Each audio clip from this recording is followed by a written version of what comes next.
Bismillahirrahmanirrahim. Assalamualaikum warahmatullahi wabarakatuh. Waalaikumsalam warahmatullahi wabarakatuh. Qala subhanaka la ilaha illa anta astaghfiruka innaka antal alimul hakim. Hasbunallahu wa ni'mal wakeel. La hawla wa la quwwata illa billahil aliyyil azim. Allah Ta'ala fi Al-Quran Bismillahirrahmanirrahim. Hal yastawi alladhina ya'lamuna wal ladhina la ya'lamun. Taha ma anzalna 'alaika al-Qur'ana litashqa bihi man yasha. قال النبي صلى الله عليه وسلم في كتاب الحديث صلوا عليه فإن صلاتكم عليه شفاعة لكم. صدق الله وصدق رسول النبي الكريم ونحن على ذلك من الشاهدين والشاكرين. الحمد لله رب العالمين. أما بعد Allah. Kemudian para saudara-saudari se-Indonesia aktif pesantren yang dimuliakan Allah Subhanahu wa taala. Kita senantiasa kepada Allah Subhanahu wa taala dengan segala pujian dan puja yang sangat indah. Dengan anugerah Allah Subhanahu wa taala yang telah dilimpahkan kepada kita, terkhusus adalah nikmat iman dan Islam. Dan khusus adalah nikmat kesehatan dan kesempatan kita bertemu dengan Nabi saat dunia ini demi untuk mendorong dan mengambil kembali makhluk target ataupun motivasi kita untuk senantiasa qurbah kepada Allah Subhanahu wa taala. Karena iman ini adalah sesuatu yang gampang layu. Iman itu adalah sesuatu yang gampang, dan sifat iman itu adalah pasang surut, timbul dan tenggelam. Maka perlu kita mengambil satu basis ataupun stasiun, atau bisa dikatakan adalah vaksin daripada iman supaya senantiasa semangat kepada Allah. Salah satunya kata Imam Al-Ghazali, ada 3 hal yang menjadi benteng keimanan kita. Pertama adalah memperbanyak bacaan Quran, yang kedua adalah memperbanyak zikir kepada Allah, yang ketiga adalah duduk di majelis ilmu. Maka duduk di majelis ilmu dan baca Quran juga memiliki wirid yang istiqamah, insya Allah akan membuat hati kita senantiasa berubah kepada Allah Subhanahu wa taala. Salawat dan mengucapkan salam kita hadiahkan kepada Nabi kita Muhammad sallallahu alaihi wasallam wa ala sayyidina Muhammad. Hati manusia dan kehidupan memiliki 2 sifat. Ada yang dinamakan dengan sa'adah, ada yang dinamakan dengan syaqawah. Manusia yang bahagia itu adalah ketika manusia itu memiliki segala sesuatunya sesuai dengan apa yang dituntut, bukan kekayaan yang menjamin kebahagiaan, namun kebahagiaan itu adalah di atas sebuah kekayaan. Maka mintalah kepada Allah jadi orang bahagia, bukan jadi orang kaya. Karena hakikat kekayaan itu adalah ketika hati kita sedang bahagia. Dan tidak ada kebahagiaan yang hakiki, tidak ada kebahagiaan yang sejati, tidak ada kebahagiaan yang sebenarnya, kecuali saat kebahagiaan itu isnad dan sandarannya adalah kepada Allah Subhanahu wa taala. Apapun yang menjadi alat kita untuk menghadapi dan menyongsong kehidupan ini, tiada lain adalah iman yang mengkristal kepada Allah Subhanahu wa taala. Secantik-cantiknya seorang istri tidak akan pernah menjamin seorang suami tidak akan pindah ke lain hati. Setampan-tampannya seorang suami, bahkan sekaya-kaya seorang suami, tidak ada yang menjamin istrinya tidak akan mencintai orang lain. Namun yang menjadi tonggak dan menjadi alasan seseorang itu tidak akan pernah mendua kepada siapapun adalah saat hatinya dihiasi iman, saat hatinya dihiasi dengan takwa yang mengkristal, maka dia akan senantiasa merasa diintai atau diintim oleh Allah Subhanahu wa taala. Oleh demikian perlu kita mengkaji bagaimanakah orang yang dinamakan dengan bahagia dan bagaimanakah yang dinamakan dengan orang yang celaka. Apakah pertanda atau asbab daripada kecelakaan manusia itu? Dalam kitab Nasaihul Ibad halaman 24 dijelaskan qaul daripada Nabi sallallahu alaihi wasallam, tentunya sabda beliau mengatakan alamatus syaqawah arba'atun. Pertanda orang yang celaka itu ada 4 macam. Ketika kita memiliki salah satu dari 4, maka kita memiliki bagian daripada kecelakaan. Ketika kita memiliki 4-empatnya, maka sempurna sudahlah kecelakaan kita.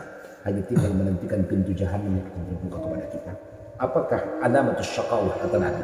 Pertanda orang celaka itu adalah satu diawali, yaitu nisyanud dzunubil madiyah wa hiya indallahi ta'ala mahfuzah.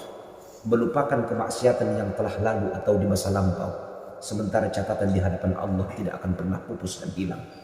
Kebanyakan manusia setelah melalui masa ataupun waktu di mana hari berganti minggu berganti bulan pun berganti tahun, kejahatan yang pernah dilakukan oleh dia, maka seiring waktu akan tenggelam dalam perjalanan waktu. Lupa bahwa dia pernah meninggalkan sholat, lupa bahwa dia pernah berzalimi orang lain, lupa bahwa dia pernah lupa kepada Allah Subhanahu wa taala. Akhirnya setelah masa berlalu, maka kemudian kesalahan itu seakan tidak pernah terjadi. Lupa dengan kesalahan itu, sementara Allah tidak akan pernah tidur bahwa semua catatan itu masih rapi tersimpan, recording dan rekamannya masih ada dalam pantauan CCTV Allah Subhanahu wa taala. Maka melupakan kemaksiatan itu adalah menyebabkan dia akan menjadi orang yang celaka. Mestinya apakah amalan kita? Hasibu qabla an tuhasabu, mutu qabla an tamutu. Merenung, kemudian memejamkan mata, membayangkan catatan hitam yang pernah kita torehkan dalam kehidupan kita, bahwa sekian banyaknya umur yang Allah Ta'ala manahkan, terkadang lebih banyak kita manfaatkan ke dalam kemaksiatan. Maka amal kita adalah menyadarkan diri bahwa jangan pernah Anda lupakan bahwa dosa kita tidak akan pernah hilang. Tapi yang mesti kita minta kepada Allah adalah satu keampunan, kemudian adalah kemaafan. Jadi pada upali terbaik kemaafan itu Allah Subhanahu wa taala. Catatan itu tidak mungkin hilang. Sampai ditanyakan dalam kitab Fathul Atsya dijelaskan bagaimanakah orang yang pernah berdosa. Sementara dalam hadis Nabi at-ta'ibu minadz dzambi kaman la dzamba lahu. Orang yang taubat daripada dosa seakan dia tidak pernah melakukan dosa. Adakah catatan kejahatan orang yang berdosa itu hilang sehingga seakan dia tidaklah orang yang pernah melakukan dosa? Ataukah kelak kembali akan dipertontonkan di hadapan manusia setelah Allah Ta'ala menghentakkan dunia? Maka dijawab oleh Nabi bahwa Allah Subhanahu wa taala akan membuat para malaikat Hakam Raqib dan Atid terlupa untuk menjelaskan kejahatan kita kalau kejahatan itu sudah kita taubatkan kepada Allah Subhanahu wa taala. Makanya yang kita minta ada dua, maghfiratun wa afwun. Maghfirah adalah keampunan, afwun adalah kemaafan. Beda keampunan dengan kemaafan. Ampun dosanya hilang, tulisannya masih tetap ada. Maaf dosanya hilang dan tulisannya akan di bumi hanguskan, akan dihilangkan. Maka kita minta afun dari Allah, kemaafan, dengan banyak doa yang sudah diajarkan baginda Nabi, termasuk salah satu Allahumma innaka afuwun karim tuhibbul afwa fa'fu anna. Termasuk juga Allahumma inni as'aluka al-afwa wal afiyah wal mu'afiyah daimatan fid din wad dunya wal akhirah. Banyak doa supaya kejahatan kita yang selama ini kita lakukan, maka Allah Ta'ala pupuslah catatannya. Namun kalau kita pun taubat, maka tentunya ada syarat dan ada undang-undang yang dijelaskan Nabi. Setiap utang harus dibayar, utang kepada Allah meskipun kita taubat. Namun utang salatnya tetap kita qadha, utang puasanya tetap kita qadha. Barulah kita kelar dari urusan dosa yang telah lalu. Karena menurut Sayyidina Ali bahwa zaman itu dibagi kepada 3. Zaman yang tidak mungkin datang lagi, namanya adalah masa lalu. Zaman la budda, zaman yang mesti terjadi, namanya adalah zaman sekarang. Dan yang ketiga adalah zaman yang bisa mimpi untuk Anda, kenyataan untuk orang lain. Itulah hari esok, lusa, ya kan, dan masa depan. Karena waktu akan terus berjalan meskipun tanpa kita. Kalaupun kita meninggal dunia, waktu itu akan tetap hadir berputar di kalangan hidup manusia yang masih hidup. Jadi saudara kaum muslimin, maka sebelum kita dipanggil oleh Allah Subhanahu wa taala, kita fahami bahwa pertanda orang yang celaka itu adalah dia terlupa kepada kejahatan dia. Sementara di sisi Allah Ta'ala masih tertulis. Sementara catatannya di hadapan Allah tidak akan pernah hilang. Makanya dikisahkan banyak sahabat Nabi ataupun ada salah seorang sahabat Nabi namanya Sya'ban, ya kan, yang menceritakan kepada kita bahwa gelombang pertama seluruh catatan kebaikan kejahatan itu akan dihadapkan adalah saat manusia berada dalam sakaratul maut. Dan tidak akan ada yang tidak menyesal, semua akan menyesal. Jangankan yang beribadah, nah sangat ibadah itu menyesalkan. Jangankan yang tidak memiliki ibadah, tapi yang ibadahnya banyak juga pasti akan menyesal, karena sudah melihat balasan yang cikal bakal Allah Ta'ala berikan kepada si pelaku kebaikan itu. Jadi saudara kaum muslimin yang dimuliakan Allah, pertanda syakawah yang pertama adalah yaitu orang yang melupakan kejahatannya. Kemudian yang kedua adalah yaitu mengingat kebaikan yang kita lakukan, senantiasa mengingat kebaikan yang kita laksanakan, sementara kita tidak pernah tahu apakah kebaikan itu qubilat amruddat, atau dalam bahasa hadisnya adalah yaitu zikru al-hasanatil madiyah wa la yadri aqabilat amruddat. Anda mengingat atau kita mengingat kebaikan yang kita lakukan, sementara kebaikan itu belum tentu Allah Ta'ala terima, atau mungkin bisa saja Allah Ta'ala tolak. Anggodeng ganta nimut saja don bantu ala barang kude nabahat bantuan kutum sojit patundang kudu sujung dengan aduan nabahat mengikung kalau bayon mau coba kan ningot dan sudi kebaikan yang maksudnya tidak ujung lupa sin ingatan niba, sehingga kadar keikhlasan itu tidak akan pernah bisa kita miliki. Ikhlason abang pandok ni Imam Ghazali, dia do titik keikhlasan ke alakna awam. Saat kita sudah melupakan kebaikan itu pernah kita lakukan. Ketika terjadi lupa kepada kita bahwa kita sudah pernah menjadi orang baik, maka itulah kadar keikhlasan yang kita miliki. Anggora sini enggak ada apa ikhlasi. Jadi dong lupaun kejahatan, ingatkan kejahatanmu, lupakanlah kebaikanmu. Yang mudah bahadi itu adalah itu bahkan terjadi adalah yaitu semut di seberang lautan kelihatan, namun gajah di pelupuk mata tidak pernah terlihat. Menjelaki kesalahan jalak adalah sangat momok, tapi menjelai kesalahan tak itu pribadi adalah sangat susah, sehingga muncullah sok suci, muncullah sok bersih, muncul melalui ibadah denggana, alakna asing ladong na denggana. Asal sendiri karena pemahaman tentang muhasabatu alam nafsi itu sangatlah sulit untuk kita miliki. Makanya belajar kepada para ulama-ulama. Suatu ketika bang, ada ulama mungkin sering kita dengar namanya adalah Ibrahim bin Adham. Ibrahim bin Adham ini adalah seorang ulama sufi yang tadinya adalah seorang raja. Dia punya kegemaran mengumpulkan para perdana menterinya itu kumpul di waktu malam, kemudian sambil ngeteh musyawarah tentang negara. Atau anggaplah sharing, ya kan, berbagi pengalaman, cerita-cerita, konsultasi dan curahan hati. Suatu ketika IBG ya alam, dia mendengar ada orang yang melangkah, suara langkah kaki di atas loteng bagasnya, di atas atapnya. Kemudian bertanya, siapa? Ya kan? Aude, ini bayo tengah ada dia warnia. Ada kerja minta bagas ki, ya kan? Mago untongku menjalaki leson ini. Mago untongku ujalaki jadi telepon bentak leson dan ya kan? Nauto madahodah, ya kan? Dia mentung mungkin lari untuk marlojong ke tuginjang terupnya lagi. Ulang lo berjalaki isi itu tanah lapangan berjalaki satu kampung-kampungan. Tetapi menjadi kanak ini ya kan? Rupanya isi do bayon Nabi Khidir Balyan bin Malkan alaihi salatu wassalam. Nabi Khidir don.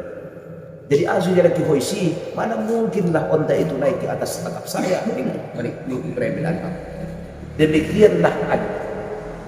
Nabi Khidir, Anda mencari kebahagiaan. Anda menuntut ridha Allah. Anda katakan ilahi anta maksudun wa maksudun.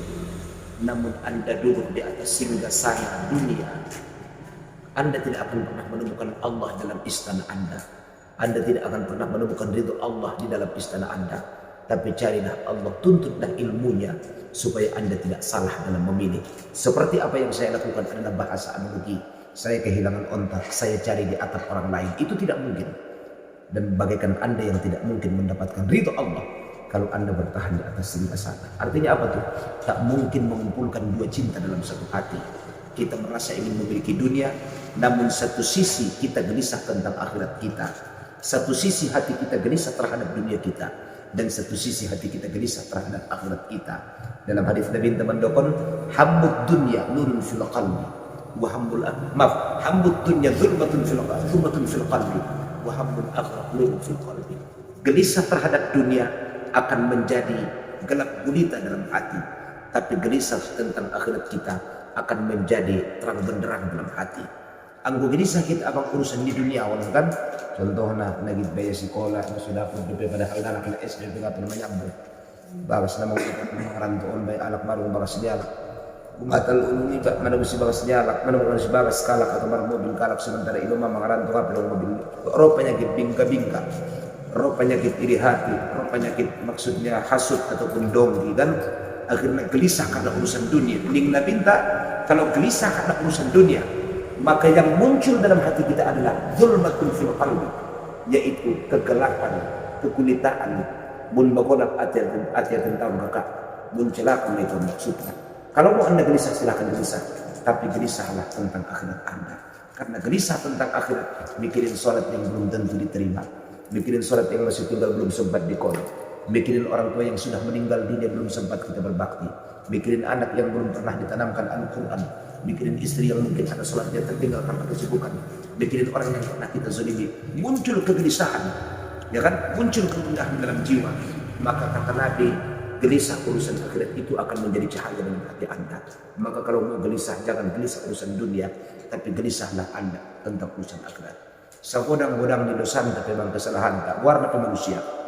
Jalaki kalau lolosan dia be watbi'is sayyi'ah bil hasanah. Kamu lakukan dia deh, jadikan ada keseimbangan. Ketika kita melakukan dosa, lakukan juga kebaikan yang sama supaya kejahatan dan dosa itu tertutup oleh kebaikan yang kita lakukan. Songon udan dia bang dobo, udan pada selingkuh di siang langit. Oh no, nah selingkuh di GI. Hujan itu selingkuh. Kenapa selingkuh? Tinggalnya di langit, namun yang dapat bagian adalah bumi. Dia turun dari bumi dia. Kan tinggal ke dia langit kan. Hujan egois, aso. Di langit dia mardongan, maksudnya langit doma dia menggenggam kan. Tapi ketika maksudnya akan mekar, ketika akan membuah ya, maka tinggal pun dia langit seakan kacang lupa kacang pada kulitnya kan. Tapi percayalah apa yang dilakukan oleh hujan terhadap langit, mau nia tenang ko bobo tinggalkan ko sementara doon. Artinya indah dengan selingkuh hawan lagi menjadi lembeng dan memantap itu nangkan rodo mulak aku akan kembali kepadamu dalam wujud yang berbeda namun lebih indah, yaitu hujan datang kedua kali dengan wujud pelangi yang penuh warna seperti kan. Pelangi kan tidak mentobai kan. Jadi tinggal koni adalah untuk memberi sesuatu yang terindah. Ada maksudnya segala kejahatan kita kepada Allah. Ada saatnya kita buat Allah Ta'ala tersenyum. Kapankah itu? Tidak pernah Allah merasakan bahagia yang sangat luar biasa. Kecuali bahagianya adalah saat melihat hambanya sedang menangis karena menyesal terhadap dosa dan kejahatan. Saat melihat hambanya tersadar karena menyesal terhadap kemaksiatan. Saat hambanya datang kepada dia berlari menemukan ridho dan keampunannya. Bismillah Allah bahagia ini suatu abang. Jadi surprise doon. Sudah kena jahatona bang potensi manusia doon. Secara kaji diri atau hakikat insan, tolu do bang dirin taon. Mereka itu kalau selesai kan, tolu do bang badan taon elemen anasirna. Dia menamun Tuhan sir warna. Mana yang dari Rasul nur warna. Dia kemanusiaan lembaga Adam warna apa? Sir, nurullah, kemudian lembaga Adam. Sir nasian Allah kan? Kemudian adalah nurullah dadong ibadah ton. Maaf, nur Muhammad dadong ibadah ton. Kemudian yang ketiga adalah yaitu lembaga Adam ibadah jasad taun. Jadi orang berbagi-bagi doon. Satu ketika ada keinginan pengen dekat dengan Allah. Satu ketika disokong pengen dekat dengan Rasulullah. Tapi ketika muncul lembaga Adamnya, muncul kemanusiaan, maka akan muncul sifat-sifat yang tidak sesuai dengan keinginan Allah. Jadi orang saling menutupi doon. Iba sedang pintu ya kan? Jadi pintu deh, ulap tujuan Allah mungkin lewat pintu tobat. Indah dong dosanta, naso yang pun konya Allah na pun pinta. Naso ngomong kaji hakikat doa. Na adil di Tuhan ni, ang pemana indah adil di Tuhan ni gitu. Orang kalau sholat di Masjidil Haram, pahalanya 100.000 kali lipat ganda. Betul. Lalu bagaimanakah ketika Allah Ta'ala tidak memberangkatkan orang yang tidak mampu? Kapan dia akan mendapatkan pahala 100.000 kali lipat ganda? Jelas tidak kan? Berarti itu hadiah khusus dong kepada orang-orang kaya yang punya kemampuan untuk berangkat. Kapan kesempatan itu dimiliki oleh orang yang mikirin perut yang dalam keadaan lapar? Sementara anak-anak kaya sukses pulang balik sejauh dia sampai 3 kali kerja kan? Asal bicara tentang fulus, ada fulus. Tapi orang yang miskin belum, jangankan mikirin Mekah, mikirin boltok juga susah. Ija doa dari Tuhan ini. Bisa jawab dalam Al-Quran, Inna awwala baitin wudi'a lin-nasi lalladzi bi Bakkah. Dia rasa Bakkah. Bakkah artinya adalah tangisan. Maka dimanapun kita beribadah berubudiyah dengan hati yang penuh dengan menangis. Dilandasi rasa penyesalan terhadap dosa yang pernah terlakukan. Maka itu ibaratnya adalah salat di hadapan Ka'bah al-Musharrafah, atau ibaratnya salat dalam Hijr Ismail, atau ibaratnya seperti bergantung di Multazam, yaitu pintu Ka'bah al-Musharrafah, ya kan? Tapi dengan rasa Bakkah, rasa hati yang penuh dengan menangis. Jadi sama saja kosong, dia kosong naik. Imokah pia kakak nasudong do rasa, kan? Berarti ada putih mokah naik. Jadi sama tu dalam mokah hakikat. So tiap-tiap kan? So hakikat naik. Dari sekedar tempat, ya kan, lebih hebat orang yang tinggal di Mekah. Setiap detik dia bersentuhan dengan Mekah. Sementara kita orang haji cuma datang sekali mungkin seumur hidup. Tapi apakah Allah itu adil? Allah itu adil. Kenapa? Bukan bicara tempatnya, tapi bicara adalah tentang rasa. Maka kalau rasa dalam ibadah ubudiyah itu perubahannya kepada Allah lebih melekat saat kita berada dalam kesendirian, kalaupun bukan di Mekah, maka pahalanya ibarat seperti kita sholat dalam Hijr Ismail, bahkan sholat dalam Ka'bah. Itu ada di Allah. Jadi saudaraku muslimin yang dimuliakan Allah, karakter yang kedua adalah yang menyebabkan syakawah, kecelakaan bagi manusia adalah celaka karena melupakan kejahatan. Yang kedua, celaka karena senantiasa mengingat kebaikan. Dan dengan sedia dong, lupakan kebaikan, ingatlah kejahatan. Karena dengan melupakan kebaikan tidak akan berusaha untuk melakukan kebaikan. Dengan mengingat kejahatan kita akan berusaha untuk tobat dan memperbaiki diri demi memanfaatkan umur yang sangat singkat yang tersembunyi di balik tabir rahasia ilahi. Itu yang kedua. Kemudian yang ketiga adalah Apakah alamat syaqawah, pertanda orang-orang yang celaka itu? Yaitu nazratun ila man fawqahu fid dunya, memandang orang lain yang lebih kaya dari kita urusan dunia. Anggota ginjal abang matanda urusan dunia luas saja orang. Makanya kata Nabi, jangan duduk bersama orang-orang yang cinta kepada dunia, karena membuat anda semakin rakus mencari harta. Tapi duduklah anda bersama orang yang, yaitu yang qasdul ghina wal faqr. Dia di qasdul ghina wal faqr, hidupnya sederhana, yang dimana kaya miskin dalam hati dia adalah sama. Kaya alhamdulillah, miskin tetap bersyukur. Kan ini menjelaskan hujah ni manusia untuk tidak di akhirat. Obat mau coba bakar. Alasan ni manusia untuk tidak sebenarnya sian Tuhan di mahsyar untuk mereka dikumpulkan manusia panggil satu-satu. Masing-masing bawa alasan, bawa argumen menurut mereka akan dibenarkan oleh Allah. Dia yang pertama, alak namar penyakit. Asudong maknamar ibadah kau ngaku mengaji ning Tuhan. Kena timbang dari Allah idah bodoh. Dan ya jadi kan, kalau dia bisa oke itu majelis taklim, dia bisa ketemu sujud sembahyang. Abdullah bin Ummi Maktum, salah satu muadzin Nabi tak bang, pardalanan sin bagas ni lobi tu dijon, tu masih jawab. Sini alak na buka. Unjung na tempo sembahyang di mana? Sekali. Kita ngarang menunjung bah, kan? Tengah unjung. Anggu ini sahabat, ikan sahabat. Kan dia mesti kalau menjadi alasan kan. Ini istri contoh pendeta. Nah, kan? Nah, kan sahabat, jadi bersahabat. Bilal bin Rabah semenjak Rasulullah meninggal dunia tidak pernah tertawa, bahkan tersenyum tidak pernah. Nganyung senyum bahkan, kecuali pada saat hari kematian. Baru tata saja senyum saja Bilal.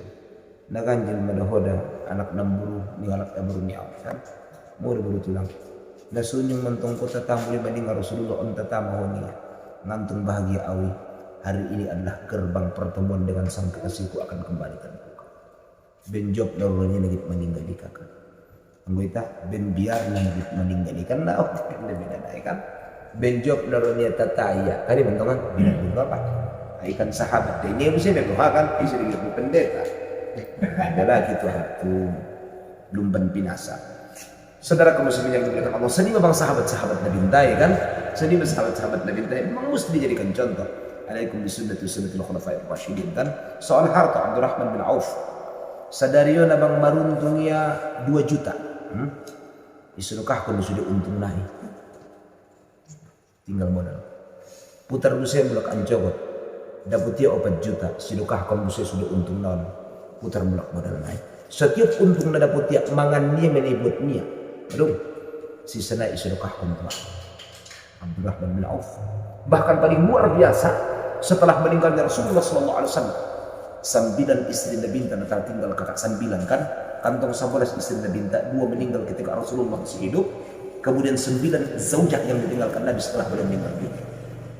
Ahmad tugas Abdurrahman bin Auf menggadis hartanya abang untuk membalanja bulanan ni para istri-istri Nabi SAW.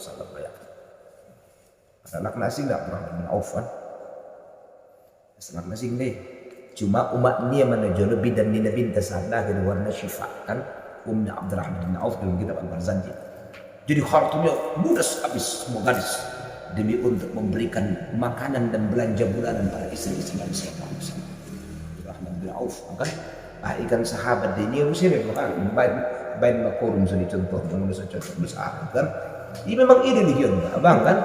Jadi soal harta kan memang kan. Ini mengarang memang maksudnya religion celah di para sahabat tahu.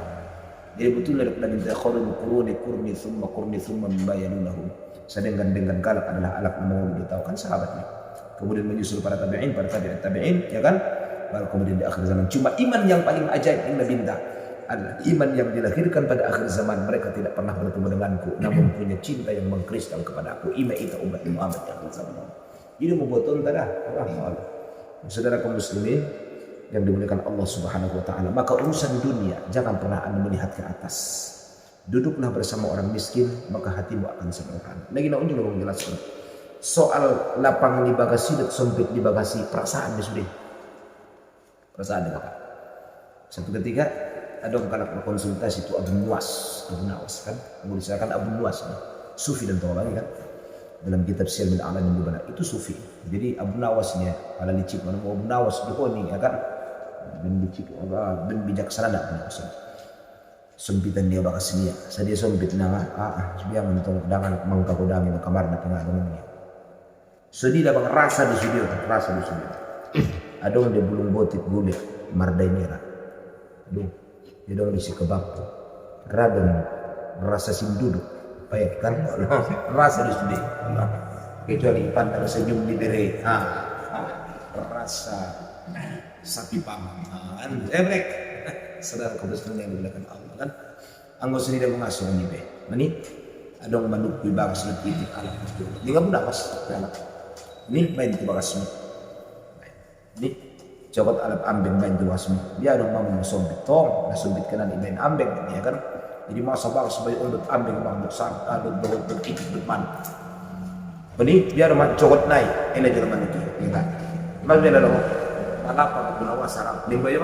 kan aku senang lapas paitin cokot dah sebelum bisa diperintah baik cokot ela ambeng ini dia lalu dia apa ngaram terus dia hidup bagas kan terus dia bagas jadi ada maksudnya terkadang belajar ya kan bukan melihat orang yang lebih hebat dari kita tapi belajarlah melihat orang yang lebih bobrok daripada kita terkadang untuk merasakan lapang kepada sesuatu lihatlah orang yang sempit rumahnya tapi di sana ada senyuman di sana ada kebahagiaan di sana banyak tamu-tamu yang lalu lalang ya kan menunjukkan rumah itu adalah penuh barokah rumah itu penuh dengan keampunan jadi sahabat Nabi minta apa yang mereka sedihkan ketika rumah mereka tidak dikunjungi oleh tamu maka yashku atau syakau ila Nabi mereka akan mengadu kepada Nabi apa yang terjadi dengan hidupku ya Rasulullah kenapa sudah 2 hari tidak pernah tamu datang ke rumah gue teman syukur di tangan tamu aturan garis tong kopi renji kon ko bebe ka nah pero kopi na daging bayo sa iyo man kilo dalam saudara muslimin Allah jadi menjadi tamu dong kan mo bang subahat dia bang sahabat ika ini menjadi yalak narayon tangmahan dia panik kan kita dengan bangun tumian ini ya ngarasa dari encot yun tadi sampai rambangan malah subhanallah jadi sejarah doang keberhasilan dakwah di Nabi sallallahu alaihi wasallam 23 tahun dari perang dunia sampai bang luas kekuasaan daripada dakwah Nabi yaitu kepada negeri Bizantium ya kan sampai Fars sampai Fars segala macam dikuasai Nabi sallallahu alaihi wasallam ini dia keberhasilan Nabi Bang dibahas dalam fiqhus sirah karangan Syekh Ramadan Al-Quti ya kan fiqhus sirah dalam Syekh Ramadan karangan karya Syekh Ramadan turun dalam penyebab kenapa dakwah Nabi itu cepat merampah bahkan melewati jazirah Arab. Dia bila pertama mengawali segala sesuatu dari masjid beliau. Musuh di tempat Nabi Binta. Pak Idawan contoh itu Nabi Binta musajid. Dakwah Nabi Binta musajid. Musyawarah Nabi Binta musajid. Jadi mesti membantu usaha untuk musajid musyawarah. Tidak bang. Mesti musyawarah. Azhar Al-Qahir termasuk dasar nih backing iktisad bang backing ekonomi maksudnya adalah 9 insinyur pertanian peternakan kemudian yang mereka mengumpulkan modal buka ternak ayam potong dan ke-10 adalah Allah jadi 10 bagian Tuhan di sini standar di baru bulan sakit nalai ini dia musyawarah jadi Nabi kemanapun berangkat pasti mengawali sesuatu langkahnya adalah dari masjid itu. Nah kedua dia berseri yaitu at-ta'akhu bainal muhajirin wal ansar. Cerdasnya Rasulullah mempersatukan antara muhajirin dan ansar. Sedia menjabat tentang kehebatan muhajirin dan ansar. Nah sedang ada beruna berangkat siang mokah. Parani ya bang menyapaina tu sahabaton bo inda nagadukan izinkan ko paulak jurusada ada burung sedang diaw niya bain majur di tahun sabi saya dengan soalnya sebaik kan teima kedekatan nelayan hatta ada burung nalaipe dan dua ada burung dalam sudah dia icrayon ya sada selesai Saidah dinikahkan kepada sahabatnya ini kan senima at-ta'akhu bainal muhajirin wal ansar kan ben hebat teman-teman mampu Rasulullah sehingga Sahal dan Suhail anak yatim dong mawani Rasulullah bingung sang ahu dah Rasulullah anak yatim di bawah ada cerita Nabi tolong jangan terima ya Rasulullah imana menjadi tanah pertapakan Masjid Mekah. Nah ini harus ditinggalkan ini. Roh Ummu Salamah Ma'alish Ummu Sulaim tangis-tangis tu Nabi menyuruh kepada anaknya umur 4 tahun kakak. Ya Rasulullah, aku bingung aku sama aku dan Rasulullah cemburu aku.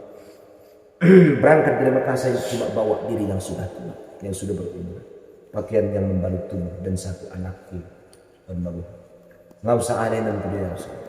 Tolong tarik dulu anak konbain pembantu. Nah, kan Ismail Anas bin Malik. Kan khadim Rasulullah kan termasuk sahabat yang paling banyak meriwayatkan hadis. Kenapa? Karena dari kecilnya hidup dengan Nabi Sallallahu Alaihi Wasallam. Ini sudah Nabi minta, ya kan? Uritul jannata, faraitu mar'ata Abi Talha, wa sami'tu sa'sa'ata Bilal bin Rabah. Ditampakkan kepadaku syurga, aku melihat perempuan istri daripada Abi Talha, ibu Ummu Sulaim Warna, dan aku mendengar suara telapak kaki Bilal bin Rabah. Segok sahabat Bilal mana binege, segok ada buru Ummu Sulaim mana dan binta. Menunjukkan kehebatannya. Kehebatannya adalah siang dengan dia dermawan dia, lapang dia tu anak nasi. Ini bersedekah. Allah, habis itu nama benar mudah dengan sedekah pun tidak pun ibu. Cuma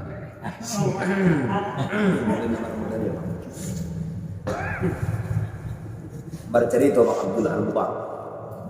Abdullah Al-Mubarak kan sadar ulama sufi, maka murid Imam Hasan Al-Basri atau sebagian mendokter adalah murid Anas bin Malik tabi'in. Lahir pada tahun 150 Hijriah. Abdullah Al-Mubarak. Kehebatannya apa?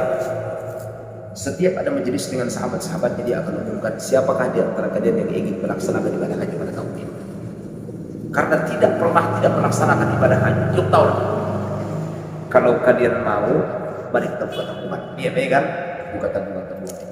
Ini saya simpan sampai kita berangkat haji. Berangkat menuju Mekah. Ini kumpul kono nama. Rupanya begitu mulak sian Mekah, mai media jamuan, syukuran segala macam. Ipau lagi mulak ini kumpul kono. Rupanya simpan dia do, yang koskon dia do ada konsul itu Mekah ben kayu Abdullah Al-Mubarak. Nah, amal dia kan? Satu ketika muncul karena naik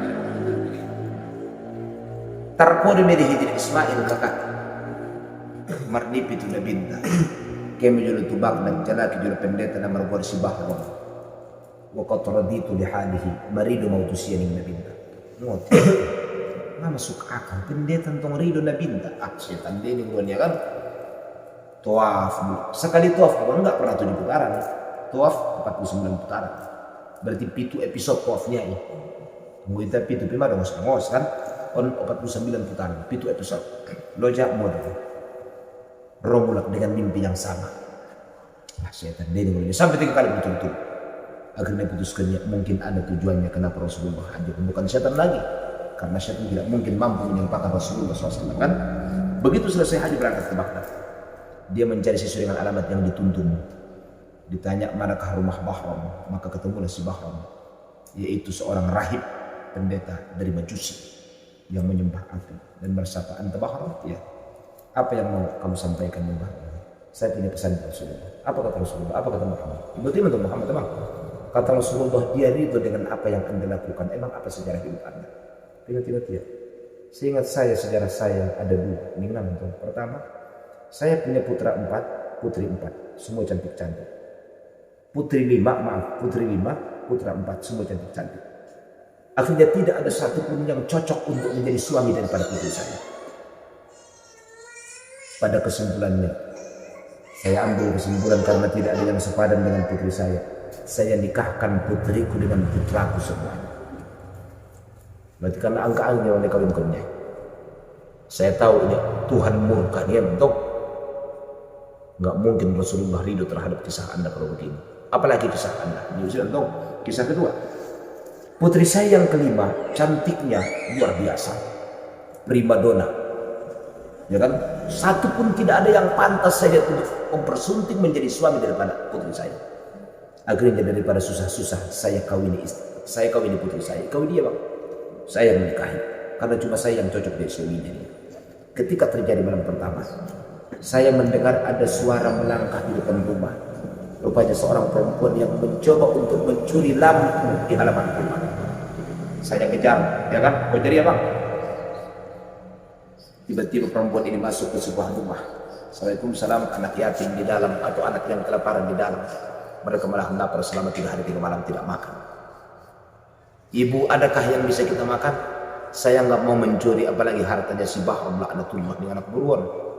Dan suping saya mendengar apa yang dikatakan oleh seperempuan itu, terfikir dalam hati, Allah, saya punya semuanya, sementara ini adalah mempertahankan perut yang tidak makan selama 3 hari. Pulang saya keluar, saya ambil lampu beli makanan. Saya ketok pintu, saya letakkan di sana tanpa dia tahu siapa yang bawa dan siapa yang menghantarkannya. Cuma itu kisah yang saya tahu. Oh, rupanya on meneridoi Allah Ta'ala. Ada maksudnya dari kejahatan yang amrul kharib, ya kan, perkara di luar kebiasaan. Namun karena mampu meringankan beban orang lain, kejahatan itu tidak ada nilainya dan apa-apanya di hadapan Allah Subhanahu wa taala. Alhamdulillah. Jadi pahala kemanusiaannya bangsa sangat luar biasa. Lima sama qaumul khullah di Ibrahim, ya kan? Khalilullah Ibrahim itu bukan karena sholatnya, bukan karena puasanya, tapi ketika dia memberi makan kepada orang yang tidak memiliki akidah yang satu kepada Allah. Awalnya kan muslim, silahkan makan. Tidak muslim, minggir. Dapat teguran dari Allah, saya sebanyak apapun maksiat hambaku, bahkan kesyirikan hambaku kepadaku, saya tidak pernah pandang bulu pilih kasih, pasti akan saya berikan dia makan. Kau yang saya titipkan harta, kenapa kau harus membedakan antara yang tidak beriman dan tidak beriman dalam hal ini? Akhirnya seluruh orang yang datang, mau iman mau tidak, dipandang sama, diberikan makan dan dijamu oleh Nabi Ibrahim. Akhirnya diberi nama dia Khalilullah, kekasih Allah. Jadi kalau mau jadi Khalilullah, lakukan 2 hal. Ya bang. Pertama, man as'adul mar'i man as'adal mar'a. Siapakah manusia yang paling bahagia? Manusia yang paling bahagia adalah manusia yang membahagiakan orang lain. Ini apa paling bahagia? Yang kedua, ya kan, man manna lahu min mannin manallahu lahu mannan, atau man manna min mannin manallahu lahu mannan. Siapa yang memberi segala sesuatu, maka Allah akan memberi segalanya untuk dia. Amalkan misalnya semai Khalilullah mejodoh itu kan Allah bahagia orang kalah dan sukalah memberi apa yang kita miliki. Pada ibarat diangku ulang pentelau dosa kepada sedekah untuk tetangga. Agak segar-segar dari mana usia tambah sekolah angkat baruki. Dapat itu sih lagi ke persiwa dari tinggal usia.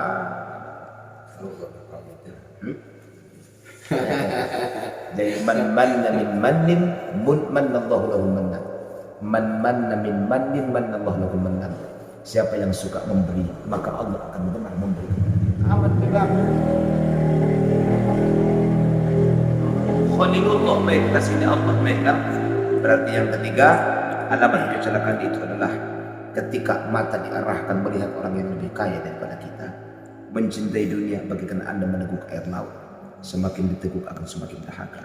Dan yang keempat adalah pertanda orang yang celaka itu adalah ketika melihat orang ke bawah saat urusan dalam ibadah. Sembayang kenapa ada sembayang ini ya. Dia bentong laluawi sementara hona tambatan pun bapihungalan ho. Mana salah. Urusan ibadah ini gitu turun dia bang tukin jam lagi. Allah. Ini sebagai contohnya Imam Ahmad bin Hanbal. Sarakaat bisa mengkhatam kontrol juz Al-Quran. Habib Al-Qudari ada mengau di piyam ada bang. Ono 1000 kali ma khatam ko dia Quran di bakasan kuburnya nama igan. Baik kali kenapa Quran na bang. Ono 1000 kali khatam ko dia Quran bisa.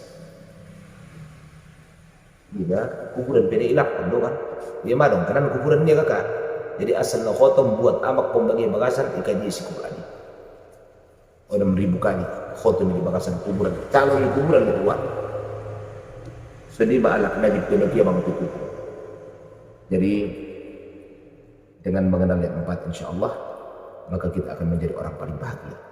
Ima warna min alamatis syaqawah. Berarti sebaliknya min alamatis sa'adah. Pertanda orang bahagia apa? Sebaliknya ima, ya kan? Mengingat kejahatan, melupakan kebaikan, melihat ke atas urusan akhirat, melihat ke bawah urusan dunia. Sebaliknya ini, maka jadilah orang paling bahagia. Nah, kan orang paling celaka sebaliknya balik bisa pula orang paling bahagia. Jadi pas soal mata uang gua bangun kan, soal mata uang. Jadi saudara muslimin, Semoga insya Allah teramalkan dan bisa menjadi peringatan kepada kita semua dan saling menasihati dalam kebaikan. Hadana wa iyyakum. Wassalamualaikum warahmatullahi wabarakatuh. Waalaikumsalam warahmatullahi wabarakatuh.